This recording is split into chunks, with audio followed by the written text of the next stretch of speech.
Welcome to the Voyager podcast, hosted by Chris Fick and Brad Alexander, a show about authentic faith in unlikely places. You can find us on Spotify and Apple Podcast.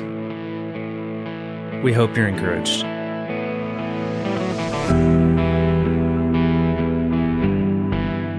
Hey, welcome back to the Voyager podcast. My name is Brad Alexander. I'm here with Chris Fick. It has been a while. Yeah. I was like, are we still doing that thing where we say something funny? But I don't think we are. No, we're not. I can't remember. It's been some months. Hello. Oh, it's good to be back. And somehow this was funny despite that. So It worked out.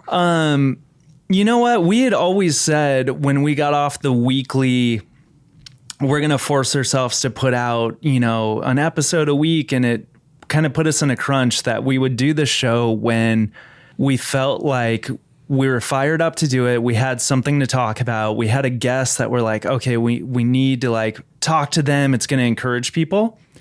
And I know we've been away for a little while, but it's not because we don't love doing the show, because we do. I think it's just been a crazy season. And I keep thinking the season's going to come to an end and things will slow down. And that just hasn't really been how it's gone. But today, I think we're both really excited to talk about what we're going to talk about today. And I think it's one of those things where I message you and I'm like, I really want to talk about this. And I think you kind of just were like, yeah, that's a no-brainer.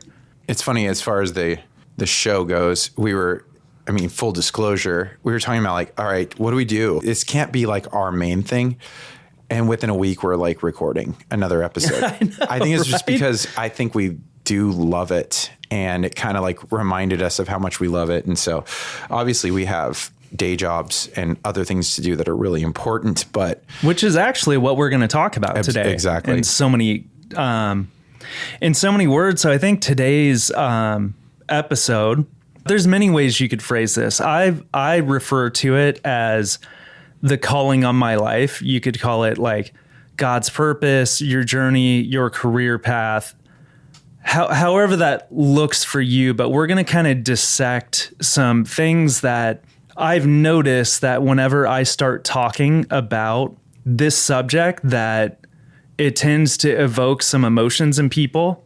And I'm really believing that there may be someone out there that needs the reminder. And to be honest, I need the reminder. There's times that I start to question, am I doing the right things, or are things going to work out? And I have to go back to some of the same things we're going to talk about today, that it's no, I was made to do what I'm doing and I've been equipped for it. And I want to get into a lot of that. So I don't want to go too far in the deep end too quickly, but in the trenches of life and in the storms, it can get really hard to trust that there is a plan for your life. And sometimes it takes someone reminding you. And whenever I have these conversations, there's a reaction. And I've had people remind me of these things too. And I know there's people out there that listen to this show that may be on the fence with how they feel about God. But I'm praying that even if maybe this is your first dabble into some of the Christian theology, that it would be easy to understand where we're coming from and be an encouragement to you. So,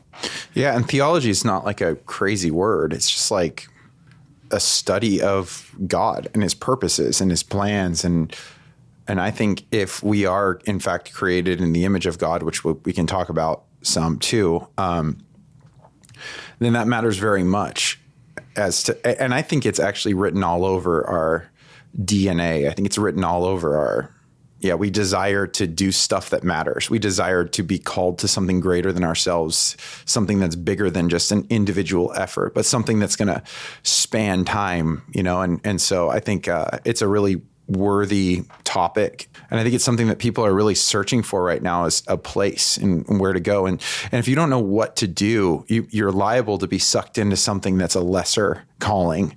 That's not going to help you in the long run. And there's lots of examples of that in our world, and we've had examples of it in our own lives. So I've been a Christian for somewhere around 16 years now. And early on, I always thought if I want to serve God, it probably means serving at the church. And you guys invited me out to youth camp this year to actually talk about this same thing. And what I shared with them is my like understanding of this has changed in time. Is I don't think that God is calling everyone who is a Christian to go work at a church. I think God calls some people to work in that capacity. And I think there's also people that it's like, if I go to a surgeon to operate on my knee, I hope that surgeon really cares about doing the best job they can because they really are passionate about like helping people get back to life and whatnot. If they're just doing it because you can make a lot of money doing it and that's their only motivation, it's like, what if they mail in that surgery because it's like, I'm just another number to a paycheck? The cool thing about what we're going to talk about today is you were called to work at a church, and we're going to talk through your journey. And then on the other side, I believe that God's idea for me was always to get into filmmaking, and there's reasons I believe that we'll get in. So it's like, I'm kind of doing what I'm doing out in the world a little bit, and you're doing what you're doing behind the church walls. But both of us are walking out what we believe God has called us to. And we're both like involved in each other's life. Like, it's not like I'm saying no one should go to church. I'm saying you can still be honoring and serving God and doing what you're purposed to do. And that may be within the church walls and it may be outside of the church walls. But either way, I think we're all called to be engaged and to walk out the unique purpose God has for us. And that's kind of what we want to talk through today, more or less. Yeah. Well, and I think that kind of comes down to the role of a pastor is to equip the saints for the work of ministry. It's to equip the people to go and do ministry, not to become necessarily more pastors. But the idea is that everywhere you go, that Christians are called to be ambassadors of God. Like if it's subjected to literally only being in the church, that's a really small world that's really being affected, but there's always crossover. And so I think a lot of times you can run into trouble where if your only ministry is inside the walls, that's a problem. If your only ministry is outside the walls, that's a problem too. I think that there has to be crossover. I think that there has to be like a thing where you're ministering out there, but you're very much involved in here. And so you're like training while being trained. You're discipling while being discipled. And same for me is I need to be involved in the church, obviously as my primary ministry, equipping people to go outside the church. But I also need to go outside the church. I also need to be involved in worlds that are not in these walls. So, yeah, I would say you've done a lot of relationship building, even just in your local coffee shop. There's people at this church because they saw you at the coffee shop, wearing a big, bold, steadfast shirt, which is cool though. Yeah. Baseball, softball, all of that all has an effect. How you're just involved in people's lives everywhere you go. I live in the Village. There's people there I run into, and I know the owners of a lot of the shops and stuff. And so you get to know them and they know who you are. And especially if you can be an advocate to help them out and love on them practically, it's pretty cool. So just to throw out, like, I don't ever want to take credit for what God's doing. In fact, even the things we're talking about are things I feel like God has revealed in our journey, but they didn't come from us. So I always want to give credit where it's due. So we're going to reference some verses throughout. Yep. And it's not because we're trying to preach. It's because we're trying to build a case of like, this isn't like Chris and Brad are so witty that they, what a hopeful view to have of the world. It's like, no, it ties back to things that were written 2,000 years ago and even some stuff that was written way longer ago. So we're going to start out. So there's a verse in Ephesians. It's Ephesians 2:10. And Paul wrote this to the church in Ephesus, and he said, "For we are God's handiwork, created in Christ Jesus to do good works, which God prepared in advance for us to do." And that's kind of like the verse that I feel like ties in everything else we're going to talk about, because what fundamentally sets the Christian faith apart from other religions, when people are like, oh, but there's this and that, is a lot of other religions, you do good works because you're trying to earn favor with God. If I do enough good, I can balance the scales, and maybe I'll find out when I die if I did enough that I get let in.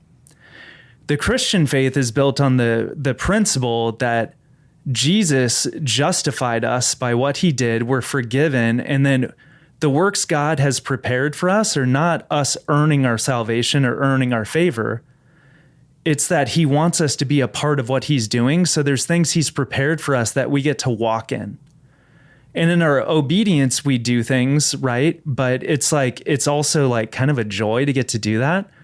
But we're not doing it to earn like, oh, if I do this enough times, if I give to the poor enough times, then I'll be good enough that God lets me in. It's like, no, God already adopted you into his family. But part of being in the family is that he wants to use you to serve others too, and to help others, and to do warfare in this spiritual battleground that we call this world, right? Yeah. I mean, that's one of my favorite verses. So like the Greek word is poema, whereas poema, workmanship, handiwork, another way of saying is masterpiece. And so there's this intention to design. There's like an intention to the way it was built, like way we were built and created. And that's part of what we call Imago Dei, image of God. We were created in the image of God to do this, to be a part of this. And I love going through Genesis, and I like to ask people, was work part of the fall? You know, like where did work come in? You know, at the fall when, you know, they took of the fruit and in disobedience and dishonored God. Was that where work started? Like it's a punishment. Like it's a punishment. But the truth is it's actually not. That's not where it started. It says in Genesis 1:26-28, God says, let us make man in our image, according to our likeness. Let him have dominion over the fish of the air, fish of the sea, over the birds of the air, over the cattle, over all the earth, and over every creeping thing that creeps on the earth. So God created man in his own image. In the image of God, he created him. Male and female, he created them. Then God blessed them and said to them, be fruitful and multiply, fill the earth and subdue it. Have dominion over the fish of the sea, over the birds of the air, and over every living thing that moves over the earth. So God created man, and he immediately gave him a task. You're going to be fruitful and multiply. You're going to have babies. You're going to fill the earth. And we know there's something good about that. It's wild, right? I mean, we have kids, and then you're called to rule and subdue, is to take the land and to rule over it in a good, healthy way, and to bring order from chaos, and to bring life, and to do all these beautiful, wonderful things. So we're created, and all of this is before the fall. What do we know about the fall? It's labor got really painful, and the ground got really hard. Yeah. So like you're still supposed to be doing this, but things have got more complicated. So the idea of being called into works, it's not like a thing where we're stuck in, you know, have to do this. You were made to do this. And we all are looking for that, you know, like that's why little kids want to help out with construction projects with their dad. Yeah. They want to be a part of it. They want to do something. Also, when we hear rule and subdue, we think of like kings ruling and subduing like other nations. And we think of this negative decay, suck all its resources out, rule it with an iron fist. And that's clearly not what God was saying. It's like, definitely he not. wants order and he wants management. We were tasked with taking care of the environment, and he was partnering with man to have order over the land. Yeah. I like the point you're making, because it's like work is not like a punishment. It can be. I know what that's like. I know what it's like to sit in a cubicle and just be like, man, I'm working to get to Friday. I can't stand being here. Mm-hmm. Because I always wanted to have purpose. I'm not saying there's anything wrong with having a corporate job. I feel like forcing yourself into a box that you feel like you're not meant to be in can be really hard if you stay there. So anyway, before we can make a case that God has purposes for your work, I always try and make the case you are here on purpose. And that's where I started with the kids, right? And and I say that out of personal experience, but I also know that there's people out there that can relate to me. So what I told them is you were created on purpose for a purpose. Now, I've heard you say this a lot too, so I'm sure we can break this down, but you're not an accident. And I say that sounds really like cliche, like you're not an accident, you know? But I'm like, the reason I say that, well, first of all, Jeremiah 1:5, God says, before I formed you in the womb, I knew you. Before you were born, I set you apart. Now, he's making a very bold claim there. Before you were even a thing, I knew you. It's like, what? I mean, this is radical. Is God is saying that the family I was born into, I believe I was meant to be born into. Like, he knew me. He knew personality traits about me. There's things. And that doesn't mean that there aren't things in the course of my life that I would say I wish that hadn't happened or whatever, because we'll get to that, how he tends to, as the master weaver, give beauty for ashes and weave things together. But I believe that there's a lot of personality traits that were a liability to me before I knew God that had become an asset for me as a filmmaking documentary director. And when I look back, I can see how it's all weaved together. But what it all starts with is that God knew me and had plans for me before I was even in a womb. Why does that matter? Well, in my personal case, and I'm sure there's people that can relate, is I went a lot of my life believing I was an accident. And to some regard, I probably was. It doesn't mean my parents loved me any less, but it's an identity that I absorbed. Is my parents hadn't been together that long. I clearly was not planned. It broke them up. I was a baby when they split up. When I was 6, and my dad and my stepmom, who I dearly love, had my brother, Grady, my half-brother, he was planned. And I went a good degree of my life believing that I was the accident son and Grady was the loved one. My brother, when I was around, I think 12 or 13, him and his mom had moved to Ohio, and my dad got a job opportunity and he moved to Ohio. Grady came back, my dad came back. Then when I was in high school, my dad got a place with Grady and his mom. So when I think about it in my dad's shoes as a rational adult, I'm like, well, yeah, like I was living in a house with my mom and stepdad.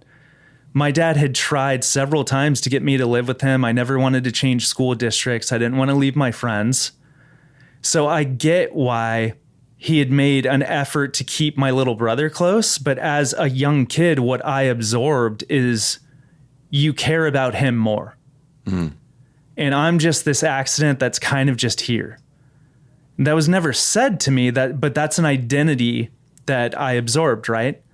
And what happens when you start approaching life as though I'm this spontaneous accident?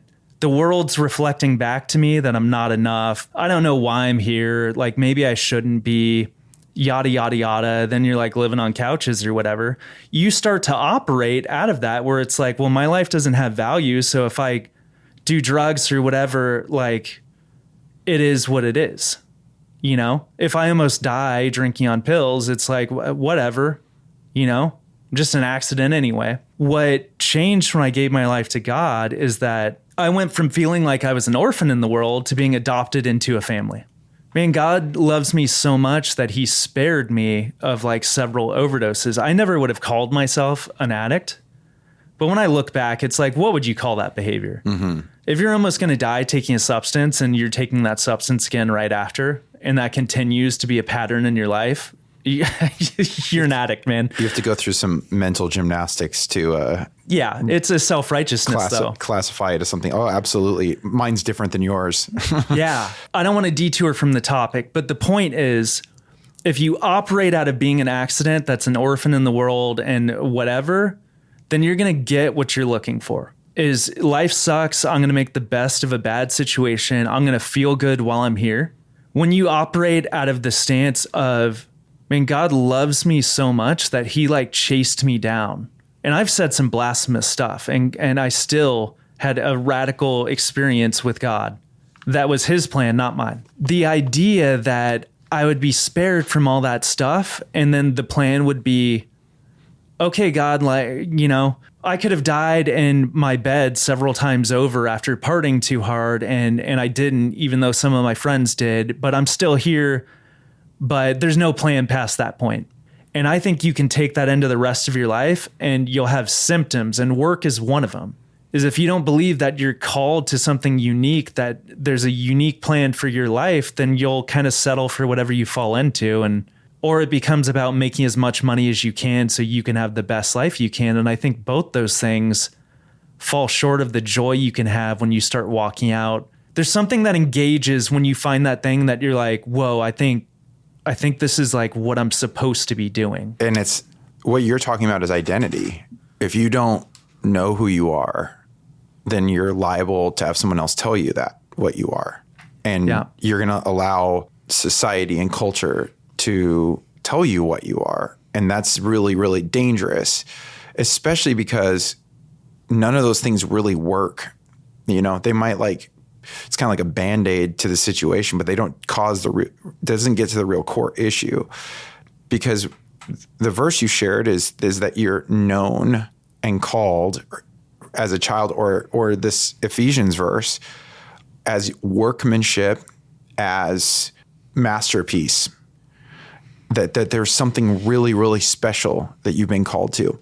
I really try to do this with my daughters. I try and tell them often how beautiful they are.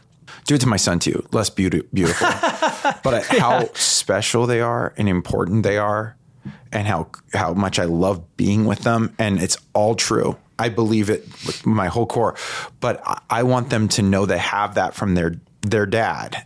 Ultimately, they're going to have to find it from the Lord, because even what I give, it's going to have limits. I mean, the data shows dads who love their daughters really well, it's a good thing. I know my daughters really well, my son really well, but I don't know them completely. I only know so much still. God knows me and sees me in whole. And he says, I saw you from the beginning, and I've called you into something. You're my masterpiece, and I have work set out for you. I like using the example of you could take your iPhone and you could use it for all kinds of different things. You could use it to try and hammer a nail into wood. You could. It might kind of work. But in the meantime, you'll destroy the iPhone.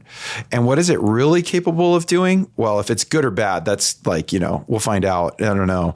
But it's capable of doing a million things. It's capable. It's unbelievable what's capable. It's a computer in your hand. But if you relegate it to being a hammer, because that's all that you can fathom in your mind. It's so dumb and whatever. All I could do is hit this nail with it. Not only are you not using its capabilities, but you're actually destroying it in the process. And I think that's so often how we live our lives. We don't have an imagination, because I think following God is the greatest. It's the greatest adventure you could possibly have, because you're connected with the one who created you. Yeah.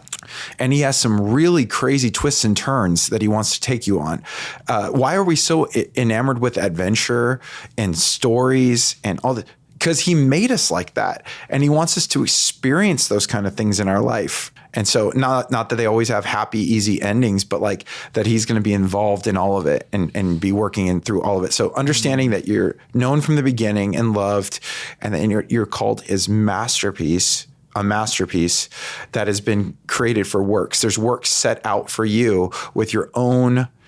And we know this. I was just watching football the other day. Football team is full of all kinds of different players, right? You have the linemen are really big and they're good at blocking, and they're monsters, right? Yeah. They're tall. They're animals. But then you have these little receivers or punt returners that are short and super quick. And there's something beautiful about even music. When it all sounds the same, we go, oh my gosh, it's just pop. I can't handle it anymore. But when you have someone with kind of an odd voice, think of a Bob Dylan or a Billy Corgan or something like that, where you're what a weird voice, but you're I love it. It's different. There's something about, we crave variance and we crave seeing people doing it all a little different, but with the same goal in mind. And so I think that's what we're called into, which is really cool. It's cool. Nothing goes to waste. So I believe that filmmaking was God's plan for me. Mm-hmm. And as I've gotten further into it, I don't think I'm the best cinematographer that's ever walked the earth. I don't think I'm some visionary director, but I think I'm good at what I do because a lot of people, after I interview them for documentaries, have said, you made that easier than I thought it would be. And I think this would have gone different with someone else. Mm-hmm. And it's always because I can empathize with people. I have a certain level of compassion, and I give them a safe place to be vulnerable, to let out emotions, even if they're talking about their son's death or their friend's death or their past struggles with addiction. I give them a judgment-free place where we can just talk through that. And they know that I'm not going to put them on blast in the film. I'm not going to put them on Front Street, make them look bad just for like reality TV style. Like, let's create drama. Let's talk about that person so I can put it in there and create tension. You know, it's like, I don't do that. Mm-hmm. I can realize now that a lot of the things I've gone through in life that I would not call good have equipped me, given me the skill sets and given me the right level of compassion and empathy to do what I do now well. So that's one level of it, realizing like, wow, I really think this is what I'm meant to be doing. I had worked on a film for years that got caught up in post-production and some things happened and it wasn't going to come out. And even that, I had tried to get off that project so many times because I was working in the commercial world. And even that, I was never meant to, I was so underqualified. Getting hired at the agency I was at and them giving me like a red camera to go film music videos with my friends and experiment, like it was such a gift. Then I kept getting roped into working on this film and I kept saying I'm not the right guy. And it was with Alyssa's aunt and it was on her dad who survived Auschwitz, and he had used artifacts from the camp to make like Stars of David out of the barbed wire. And he created this museum to like further education. And I had no idea what I was doing, but because we were in a hard spot back in the day and she had loaned us a little bit of money we were downsizing, but I needed a deposit. And it was right before I got hired at the agency. And it's like, our finances were not good. We had a baby Cody at the time. And I was at the end of my rope and I didn't know what I was going to do. And then I get this job at the agency, and then she told me, don't pay the money back. My dad's collection needs a new home. Will you just do some video work on it? And I was like, yeah, no problem.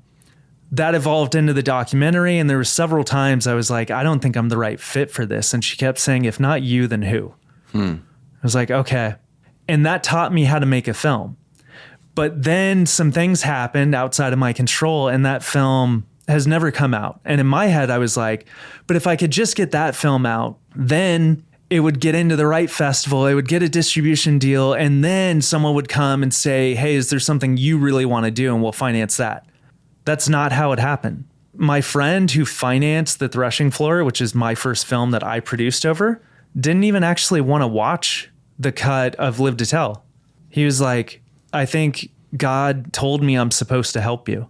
And then while working on that, I meet this other family and, you know, we shoot and I'm not really sure how it's going to fit in. And it almost went in. And at the end, their son died of fentanyl poisoning taking his Xanax. And I was like, I don't want to cram your son's story in 2 minutes in another film, but there's something about it that speaks. There's something about it that's relatable. You gave me your time. You let me come film with you 2 months after your son died. So emotional.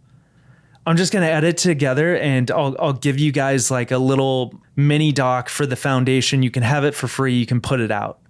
And it was like, why don't we update our interview? We've learned a lot in the year since, you know, hey, what if his friends would talk to you? Like, you know, all these LA influencers and his Laguna Beach friends, like, would you want to talk to the friends? And I was like, yeah. It's like, okay, will you just put together a budget? And then I sent it off and I didn't hear anything for a couple weeks. And I was here on a Sunday morning, service is about to start, and I'm getting a phone call and I pick it up and he's like, hey, we secured the money. We think God brought you into our life for a reason and we want to move forward. We want you to tell our family story. But all of my plans for getting a film funded, all these things all fell apart.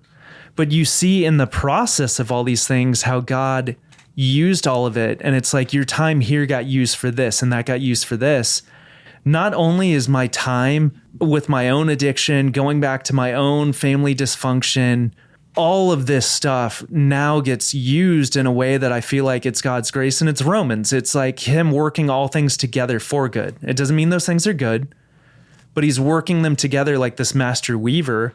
And now I look at my life and I'm like, I think this was always God's plan for me. I think he dragged me into this film and wouldn't let me off it because he was teaching me how to make a film.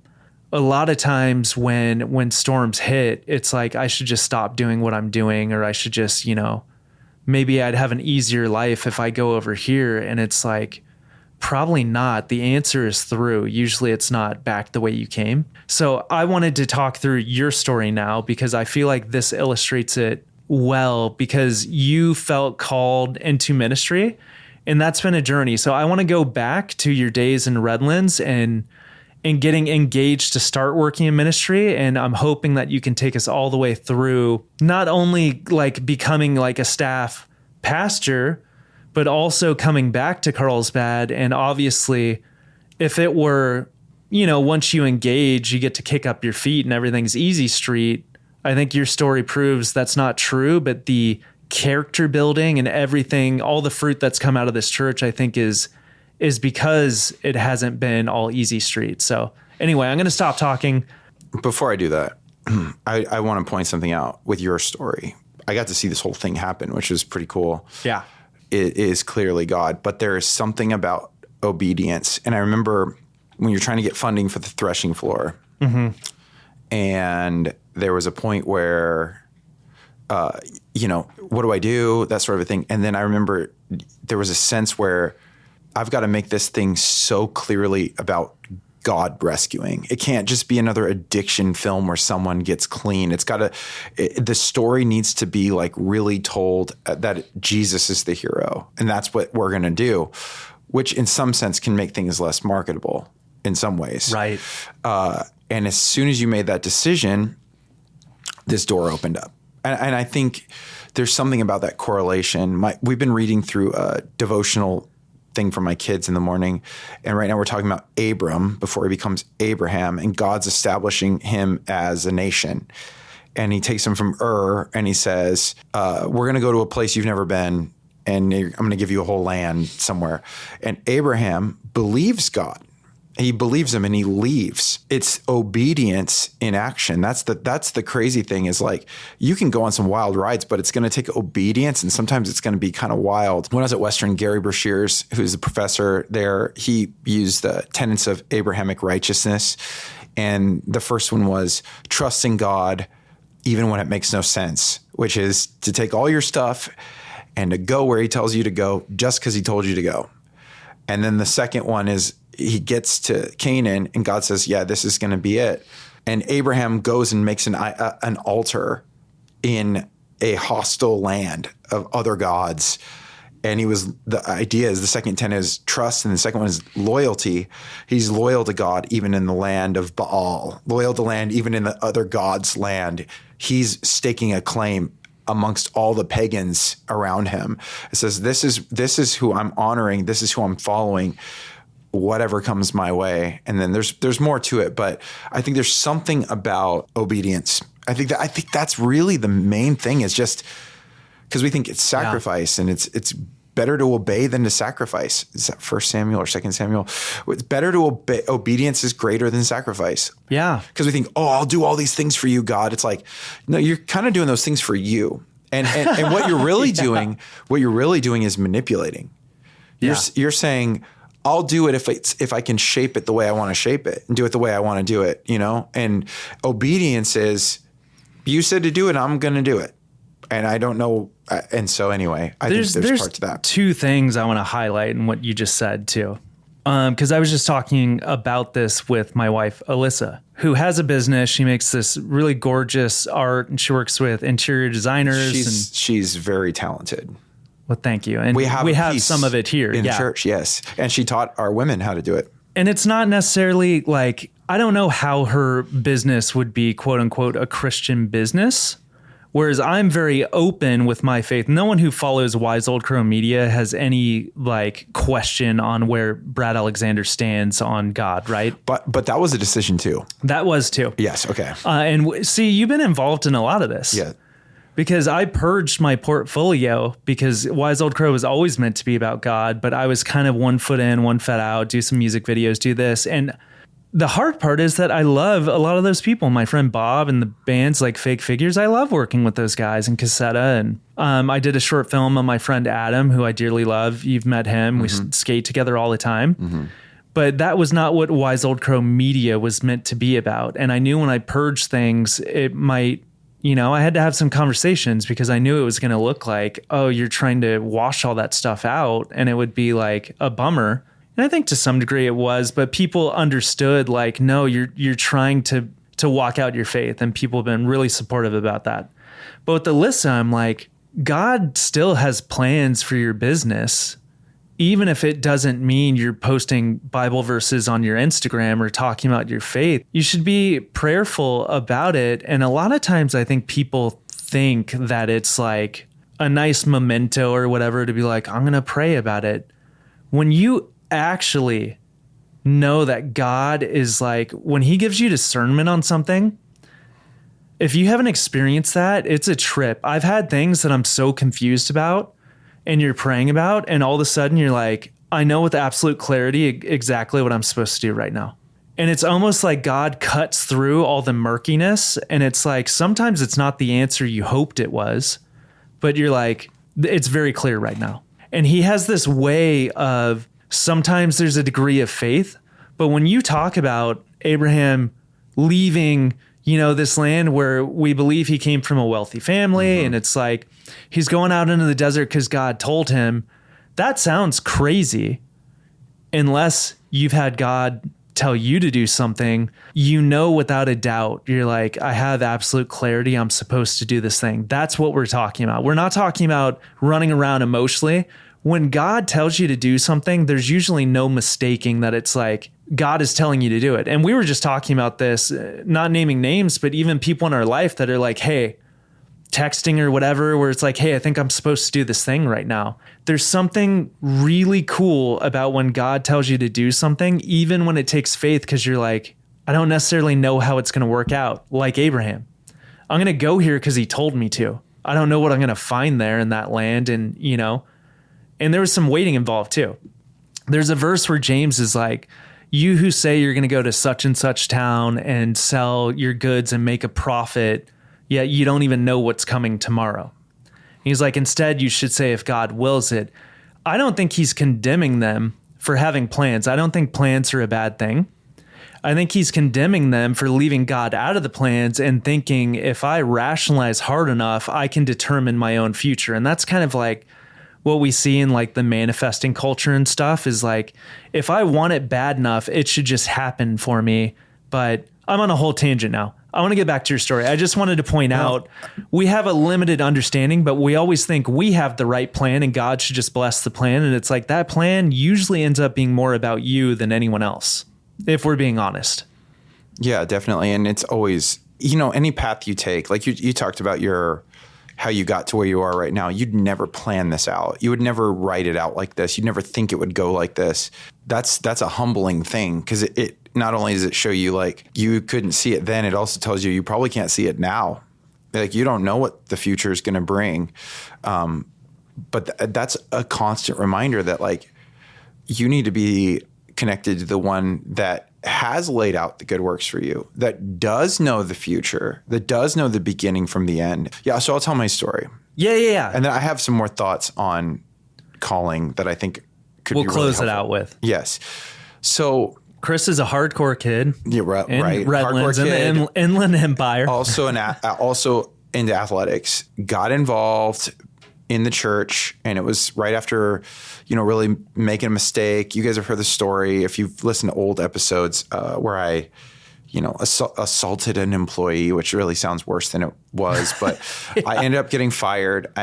It broke me. I came desperately to the Lord, and I ended up really soon after getting involved in ministry, going to Bible college, doing youth ministry, moving out to Carlsbad, which was wild because Tori and I weren't married yet or engaged. We were just dating, and her dad offered me a position to do the youth, and there really wasn't youth. There was only a couple of kids. Jacob was one of them, Melendez. Oh, no kidding. Yeah, Jacob was in 9th grade, and his brother Lucas was in 8th, and then there was a couple other kids around, but very few. And so I left a giant youth group in Redlands and came here, and it was like starting from ground zero.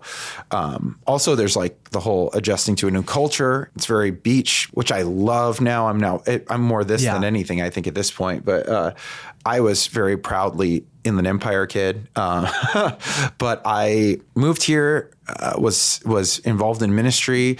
There's a lot of ups and downs. It was during the financial crisis of like 2007, 8. I moved here in 2006. So finances went down, and I ended up having to get other jobs and, kind of just working, doing whatever I could do to survive. What's interesting is the best witnessing opportunities were just working with people. Yeah.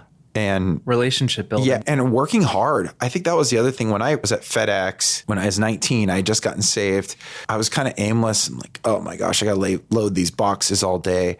And God kind of put it in my heart to be the best loader that there was, like just to be a beast and to knock it out. And at one point I had the guy who was the boss. He says, he's the best loader on the dock. And I would train other people and all this and that. And people would ask me if I was a Christian or something. They didn't know what was different. They didn't know what it was.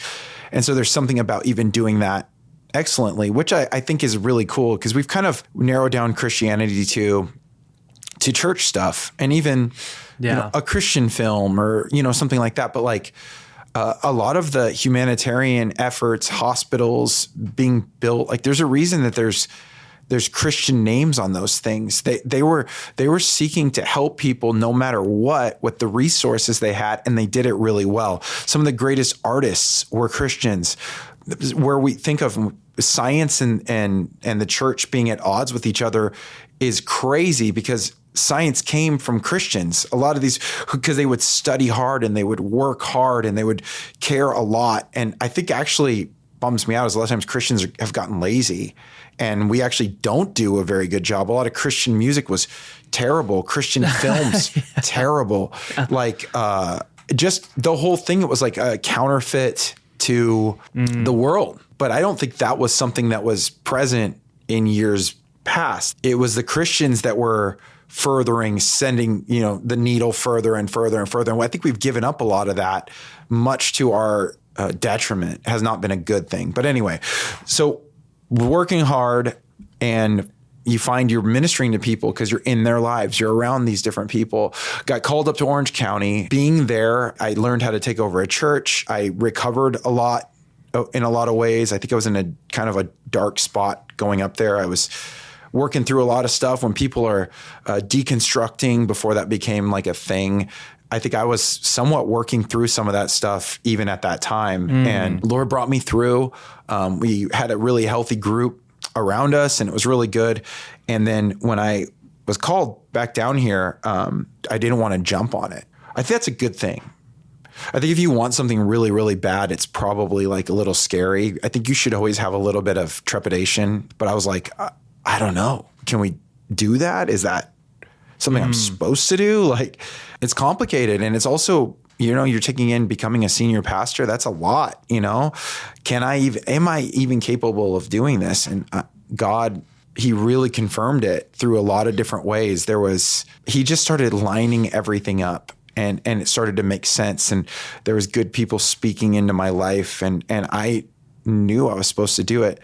Coming down, as much as I thought it would be complicated, it was more so than that. It was very complicated, and we were dealing with a whole plethora of issues beyond the church, but also the church. And I think the main thing is that no matter what, I knew I was supposed to do it. So however it panned out, that's God's problem. And I think that's freeing, where you go, dang, if this doesn't, like, if you told me to do it, and of course I'm never going to do it perfect, but I'm trying to do it the best I can with the resources I've been given.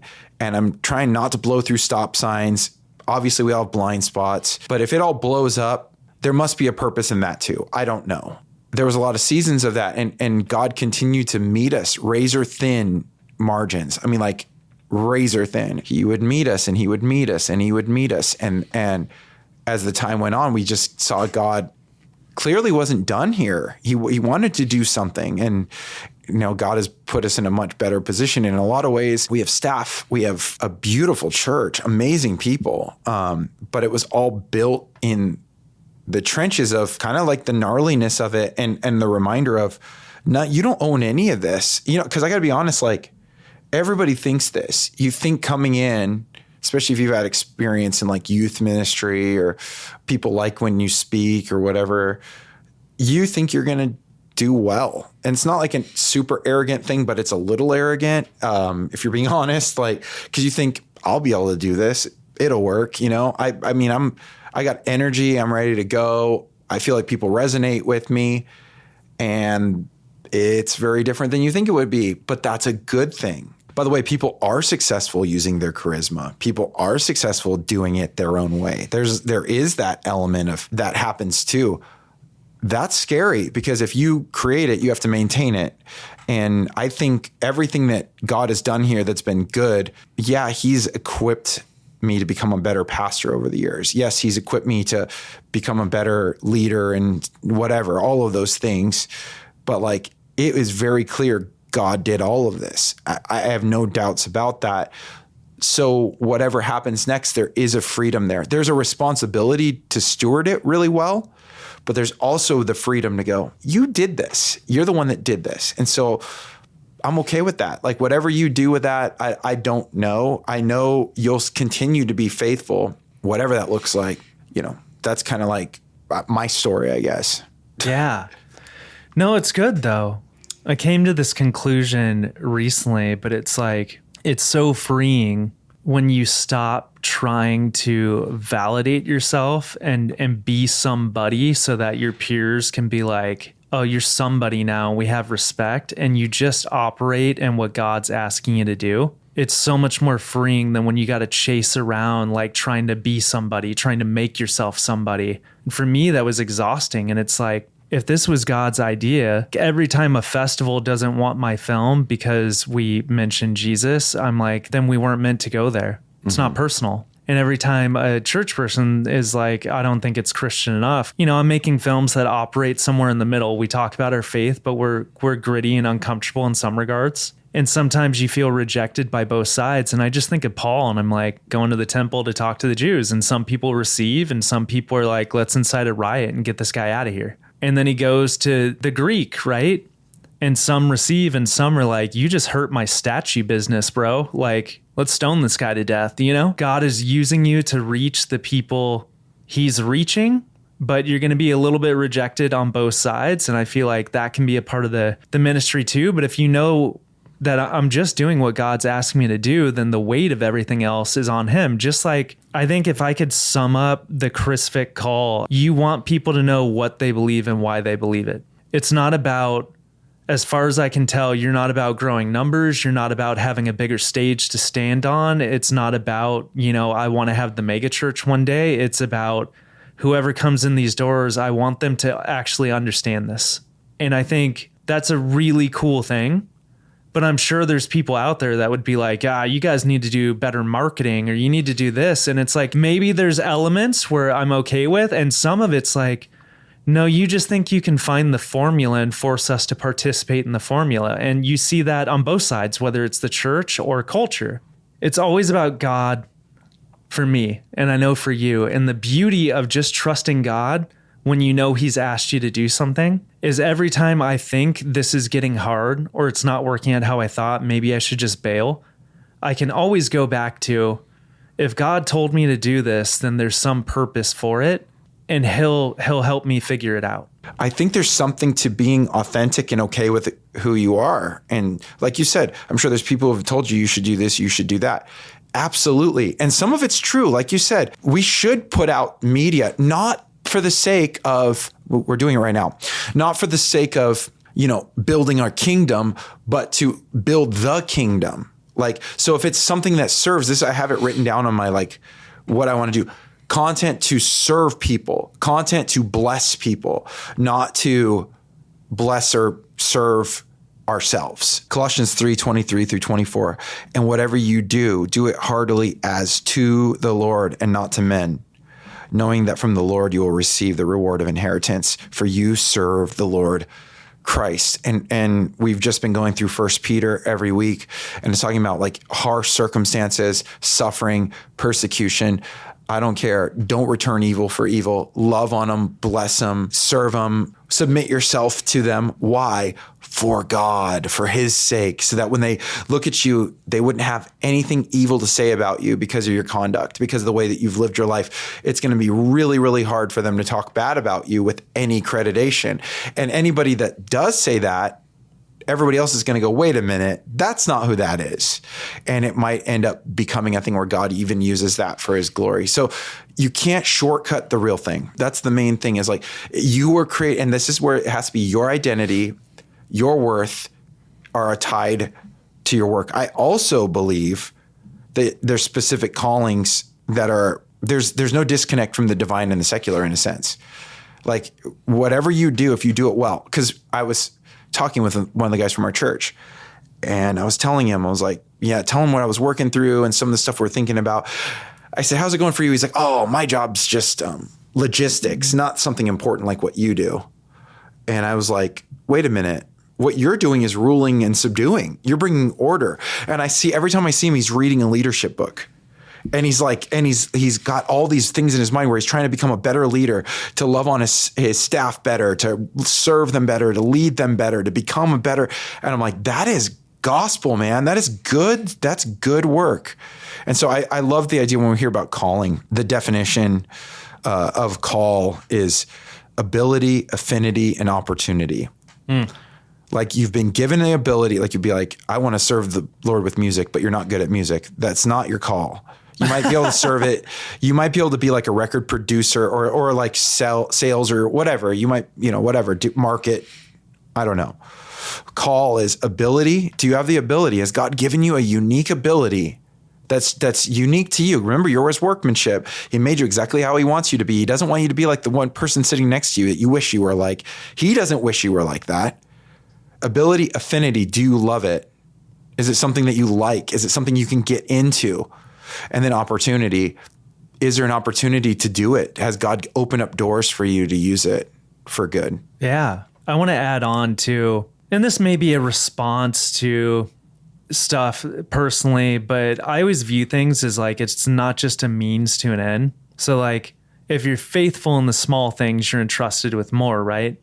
Sometimes like if I treated everything like my films are going to do something and that's the thing. So how I treat people in the process, like none of that. If I burn people, if I like cut their rate, make them work for dirt cheap and like just say it's ministry, for me, it's like I'm doing more damage. Which has been the norm. Yeah. Which is so gnarly. Anyway. And I've been in that too, but I'm doing a lot more damage. So for me, it's like relationship building too. And for some of my friends that sometimes listen to this podcast that like, maybe don't know where they're at with God right now. If they made it this far, that's awesome. But I just want to say like, it's not so much that we're all running around just trying to convert people for like our own ego or something like, they're always just trying to figure out how to get people to subscribe to their religion or this or that. I feel like I'm like somewhat fundamentally broken inside. It's been that for a very long time.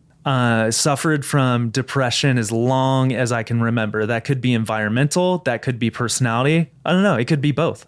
And God reclaimed that. So when I see someone in the bondage of addiction, my heart is like, dude, I want to see God free you from that. Like, I know what it's like to have to self-sedate myself all the time, even if it's almost killing me because I can't do life sober. And now I know what it's like for 15 or 16 years to not have to do that. I want to see people freed from that. You feel suicidal all the time. I know what that's like. It's not about converting people for me. It's about, I know what it's like when God engages you. I know what it's like when God starts breaking chains off you. And I know the joy that comes from that, even if there's hardship too. I've seen how people can navigate hardship with God. It looks a lot better than without. I want that for people. It's not some weird ego thing where it's like, oh, I'm doing these sneaky little addiction films that kind of like talk about God too, because I just want to convert people. No, it's because I believe God can free people from addictions. Chris doesn't pastor a church because he's just like, I want to walk on a stage and hear myself talk every week. It's like, the Bible changed my life. God changed my life. I want people to understand this. There's a lot of misconceptions. You can watch a TikTok video that could sell you take you on a wild ride. None of it's actually true, but it's like, there's historical context to this. There's scholars that have been studying this for centuries. Like, you went to school and you got your master's and you're considering your PhD, as far as I know. Doctor of Ministry. Okay. We'll see. So, we'll see. But why are you doing that? Because you really want to know this. Why do you really want to know this? So you could be like, man, I'm so smart. I have like these degrees. No, so that you can use that to help other people understand it better too. It's a beautiful thing. It's about, I want people set free, dude. Well, you're motivated by love. And I think that this really all aligns with the call that we were just talking about. Ability. One, you have an ability to speak into people's lives that are going through that. Why? Because you've gone through it. Yeah. You also have the ability to do it with film because you've been trained and you have this ability to tell stories well. And I love it. Well, and that's the affinity. Yeah. So you have an affinity for people. Like, it's done for people. You're not doing it just to prop yourself up or to make $1 million. I know that about you. It's affinity. It's about people. One, for people, or a love for people, and then a love for making films. That's a good thing too. And then opportunity. You've been given opportunities. God has opened doors. So you're wondering, do I have a call to this? Yeah, you do. Is work supposed to be enjoyable, right? Some people are like, you're not meant to enjoy work.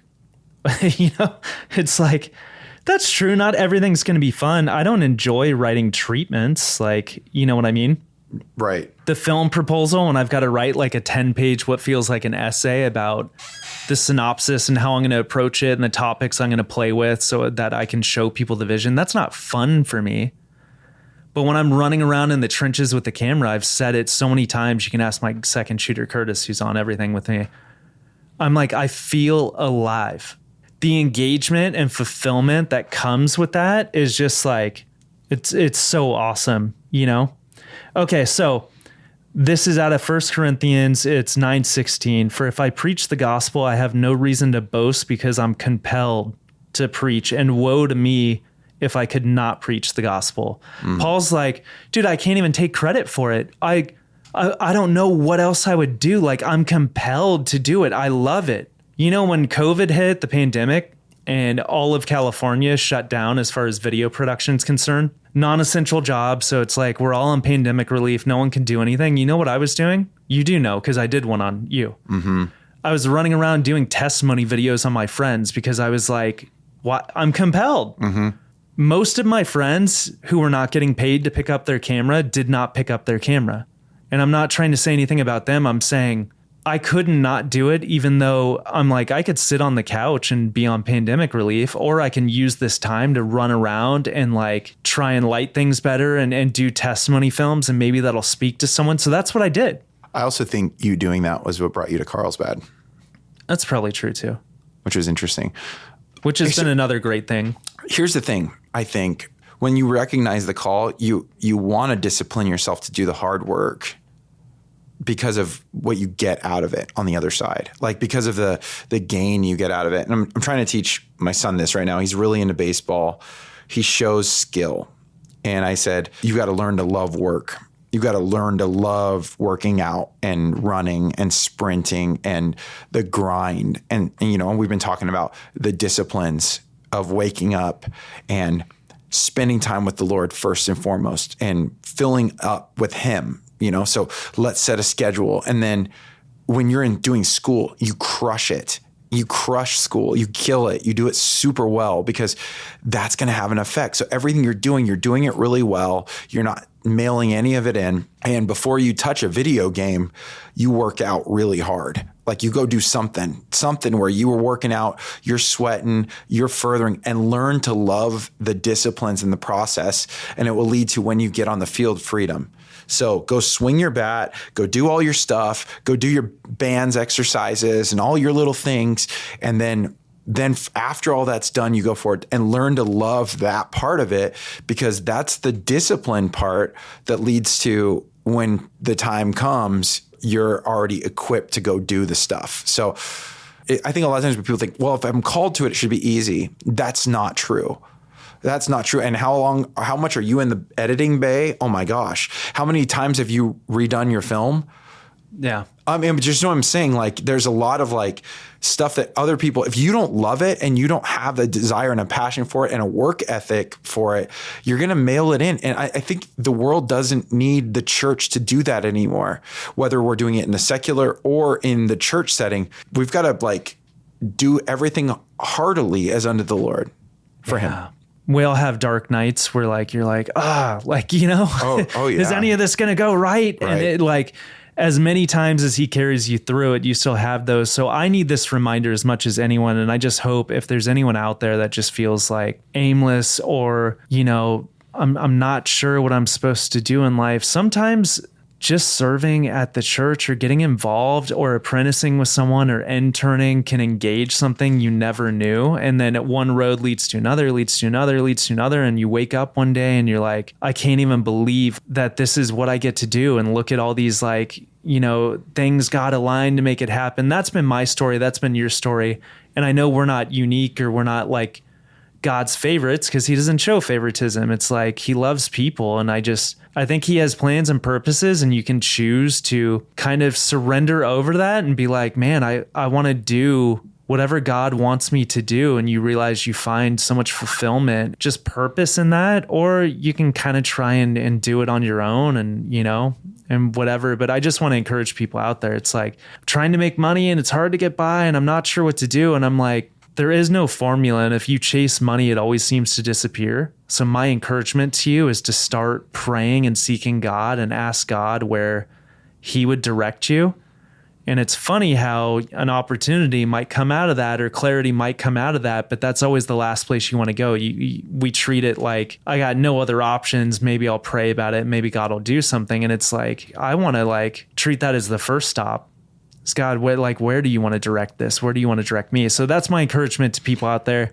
Some of these templates and formulas are set up because they work. I'm not saying don't use, wisdom and don't do things. You don't have to reinvent the wheel all the time, but I guess my thing would be to trust God and go where he leads you, and it'll be an adventure.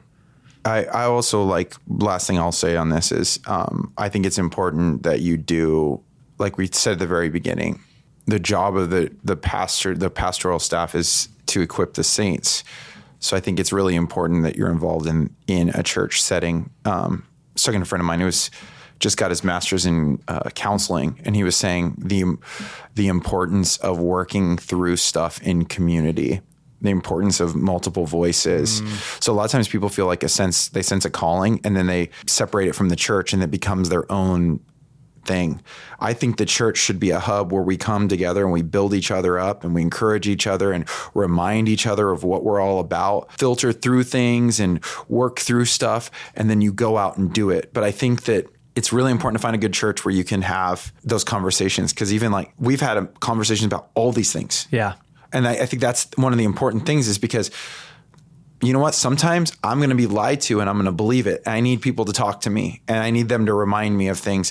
Sometimes you're going to believe things that are lies or not true or something because you're too close or emotionally involved or whatever it might be, and you start getting discouraged and going downhill or whatever. I think that it's meant to be worked out in community, and that community is meant to be the church. Whether you're doing a ministry in the church or not, I think it needs to be cultivated in the church. It's the body of Christ that comes together to edify, build up with gifts that are meant to do that in each other's lives. This is the way it was meant to be. And even that in and of itself is obedience. Yeah. Do you agree? Amen. Yes. I feel like everything I had to say, I've gotten out. So Same. It's been an encouragement, and I hope people were encouraged by it. So yeah. Thanks for everyone who still listens to this show, even though some months go by at times. The faithful. Hey, just know that we love doing it, and we love when people message about episodes, and we love that people have gotten things out of it and out of the guests and out of our conversations, and we plan to keep doing it. So even if it's not all the time, I hope it's still a blessing to people. Yep. So we'll catch you in the next one. Yep. All right. See ya. Thanks for tuning into the Voyager Podcast. If you'd like to reach out, you can reach us through Instagram at the Voyager Podcast. We hope this has been encouraging for you. Until next time.